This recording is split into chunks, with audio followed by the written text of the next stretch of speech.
कई बार देखो आवागमन सा हो जाता है समय के मुताबिक, कई कारण हो जाते हैं उसमें। पर एक बात मैं आपको कह सकती हूँ कि जो कांग्रेस छोड़ के चले जाते हैं और खास तौर से जो बीजेपी में चला जाता है, वो उस चीज को बाद में उसको पछतावा ही होता है। तो मेयर के चुनाव में सब इकट्ठे होकर लड़ेंगे? बिल्कुल बिल्कुल, सब मिल। लगता है कि विपक्ष काफी कमजोर रहता है कई मुद्दों पे, जैसे प्रोटेस्ट करनी चाहिए डिस्ट्रिक्ट लेवल पे, जैसे प्रोटेस्ट होते हैं तो उनमें कुछ लगता नहीं है, कोई दमदार नहीं लगता प्रोटेस्ट। नहीं नहीं होता है, नहीं ऐसी ऐसी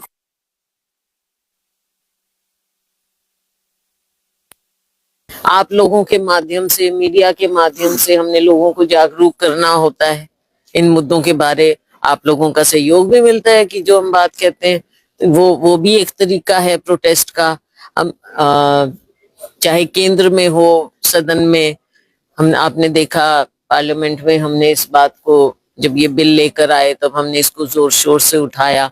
पार्लियामेंट के बाहर भी सभी एमपी साहिबान ने हमारे शीर्ष नेतृत्व के साथ उनके अगुवाई में हमने प्रोटेस्ट भी किया और जमीन पर भी किया। यहाँ पे प्रेस कॉन्फ्रेंसेस भी हुई। अब आगे 1-1.5 महीना पूरा काम चलेगा इसमें, तो है जनता को भी है और कांग्रेसियों को भी है, सबको है इसकी पीड़ा।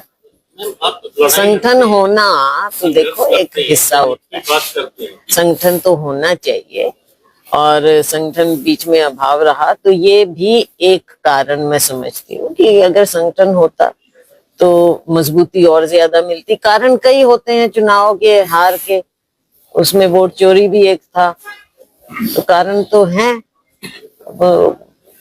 वोट चोरी के साथ साथ आपस मुझे नहीं लगता उसमें कोई ऐसी बात होनी चाहिए। राज्यसभा में एकजुट होकर बिल्कुल चुनाव होगा, हाईकमांड तय करे, जो भी कैंडिडेट जब सामने आएंगे, हमारे सभी एमएलए साहिबान कांग्रेस हाईकमांड की बात को मानते हुए अपने प्रत्याशी को जिताएंगे। देखिए कई मुद्दे हैं, सबसे बड़ा मुद्दा आज के दिन मनरेगा को जिस तरह से खत्म किया गया, वो आज देश भर में लोगों में इसके प्रति बहुत ज्यादा रोष है।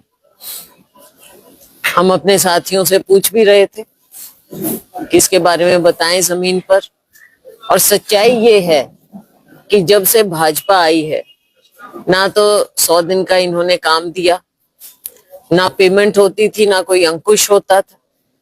इन्होंने मनरेगा को जब से आए हैं कमजोर करने का ही काम किया और आज नतीजा ये हुआ कि इन्होंने इसको खत्म कर दिया।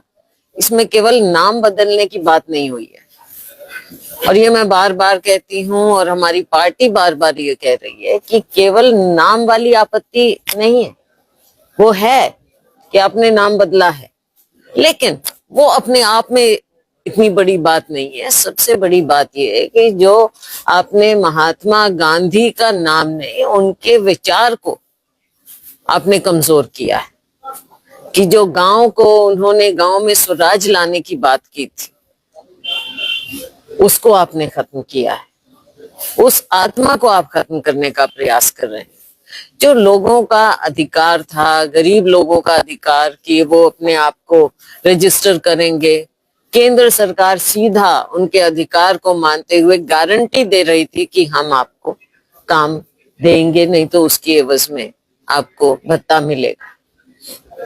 तो जो गरीब से गरीब है, हर गांव में एक सी स्थिति नहीं होती, हर राज्य में भी एक सी स्थिति नहीं होती, पूरे देश में एक सी स्थिति नहीं, लेकिन जो गरीब है वो गरीब है और गरीब के लिए उसको ये अधिकार दिया गया था।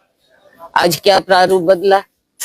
केवल नाम नहीं, आपने वो अधिकार ही छीन लिया, आपने केंद्र सरकार की गारंटी छीन ली और गरीब आदमी को छोड़ दिया लोकल हालात के मुताबिक। ना न्यूनतम वेतन की बात है, ना गारंटी की बात है, ना अधिकार की बात है। कहने को कहते हैं और आप सवाल करेंगे, मैं उससे पहले ही बोल देती हूँ कि 100 से हमने 125 दिन कर दिए।